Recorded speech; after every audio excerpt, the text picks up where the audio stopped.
नमस्कार मंडळी, मी आहे तुमच्यासोबत नरसिंग भुरे. आज मी कोणत्याही पक्षाची बाजू घेणार नाही, कोणावरही वैयक्तिक टीका करणार नाही, पण एक प्रश्न नक्की विचारणार. जनतेच्या विकासासाठी आम्ही सत्तेसोबत गेलो. गेल्या काही वर्षात पक्षांतर करणाऱ्या जवळपास प्रत्येक नेत्यांचं हेच वाक्य आपण ऐकलं आहे. कोणी म्हणालं निधी मिळत नव्हता, कोणी म्हणालं विकास कामं होत नव्हती, कोणी म्हणालं सत्तेशिवाय साधा डीपी बदलता येत नव्हता. मग मला सांगा, जर सत्तेशिवाय जनतेचं काम होत नसतील तर विरोधी पक्ष ठेवायचं तरी कशाला? सरळ संविधानाला दुसरी दुरुस्ती करा आणि लिहून टाका, या देशात फक्त सत्ताधारी पक्षच राहील, विरोधी पक्षाची गरज नाही.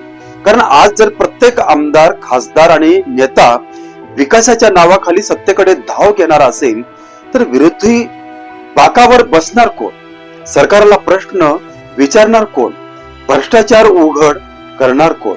शेतकऱ्यांच्या, बेरोजगारांचा सामना, माणसाच्या प्रश्नासाठी रस्त्यावर उतरणार कोण? लाठीचार्ज सहन करणार कोण? लोकशाहीमध्ये सत्ताधारी पक्ष जितका महत्वाचा असतो तितकाच महत्वाचा विरोधी पक्ष असतो. कारण विरोधी पक्ष नसलेले लोकशाही म्हणजे ब्रेक नसलेली गाडी. आज महाराष्ट्रात आणि देशात अनेक नेत्यांनी पक्ष बदललं, काही मंत्री झाले, काही सत्तेच्या खुर्चीत बसले, पण इतिहासात अशीही माणसं होऊन गेली ज्यांनी सत्ता नाही तर तत्व निवडलं.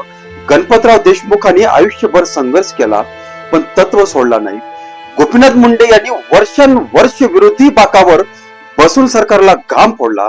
अटल बिहारी वाजपेयी यांनी दशके विरोधी पक्षात राहून राजकारण केलं, कारण त्यांना माहिती होतं सत्ता हे कायमस्वरूपी नसते, पण तत्व कायमस्वरूपी असतात. आज विकासाच्या नावाखाली पक्ष बदलणाऱ्या नेत्यांना एक प्रश्न विचारण्याची वेळ आली आहे.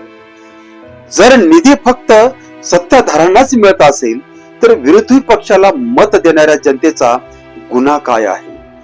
जर विकास फक्त सत्तेत गेल्यावर होणार असेल तर निवडणूक लढवताना विरोधी पक्ष म्हणून मत का मागितलं जातात? आणि जर जनतेने विरोधी पक्ष म्हणून निवडून दिलं असेल तर सत्तेच्या दारात जाऊन त्या मतांचा अपमान करण्याचा अधिकार कोणाला दिला? मंडळी, लोकशाहीमध्ये पक्ष बदलणे हा कायदेशीर अधिकार आहे, पण जनतेच्या विश्वासाचं काय? जनतेच्या दिलेल्या मताचं काय? विरोधी पक्ष म्हणून मिळालेल्या जनतेच्या जनादेशाचं काय? आज खरी लढाई सत्ता कोणाची याची नाही, खरी लढाई लोकशाही वाचवण्याची आहे. कारण ज्या दिवशी विरोधी पक्ष संपेल त्या दिवशी प्रश्न विचारणारे संपतील. प्रश्न विचारणारे संपलं की उत्तरदायी संपेल, आणि उत्तरदायित्व संपलं की लोकशाही फक्त नावापुरती उरेल. म्हणून आज प्रश्न एका पक्षाचा नाही, एका नेत्याचा नाही, प्रश्न आहे लोकशाहीच्या आत्म्याचा. तुम्हाला काय वाटतं, विकासासाठी पक्षांतर योग्य आहे का, की जनतेने दिलेले कौल शेवटपर्यंत जपला पाहिजे? तुमचं मत कमेंट मध्ये नक्की सांगा. धन्यवाद.